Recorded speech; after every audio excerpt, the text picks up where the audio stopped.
Alright guys, biyahe tayo guys.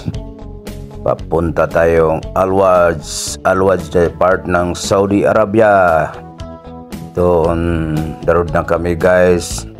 Ang papuntang Al-Waj. Ang gaganda ng mga view guys. Oh.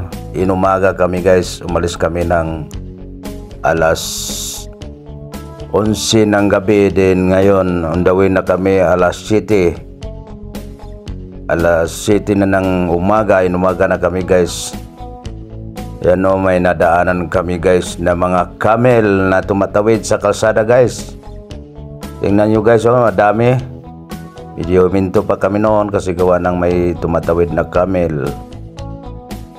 And then in the next ano naman guys, may mga tumatawid naman guys. Hindi ko alam kung ano yan, mga maliliit parang kabayo guys. Hindi ko alam yung kung anong hayop yan guys. Yan o, parang kabayo siya guys. Oh, madami rin oh.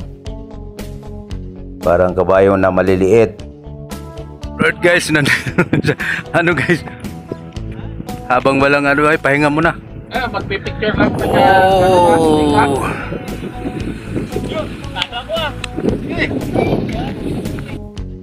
Pa-picture daw sila guys. Yan, yung iba nagdatingan na. Bali, 4 kami na sasakyan. Yan, mga kasamahan ko. Yan sila, pa-picture daw sila. Magandang lugar. Oh, let's go na naman. Biyahe na naman guys. Kasi medyo mainit na. Biyahe uli. Biyahe. Guys, nandito na kami sa Al-Waj.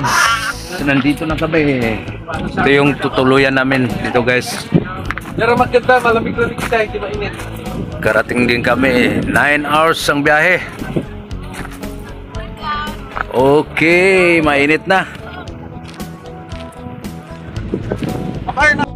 Right, sa wakas, nandito na kami. 9 hours ang biyahe. 11 kami ng PM kahapon. Dumating kami ngayon, alas 8:30 na guys. Bali, ano kami guys, 30 kami, 32 kami lahat. Dito na kami, okay. Kita-kits mamaya. Alright.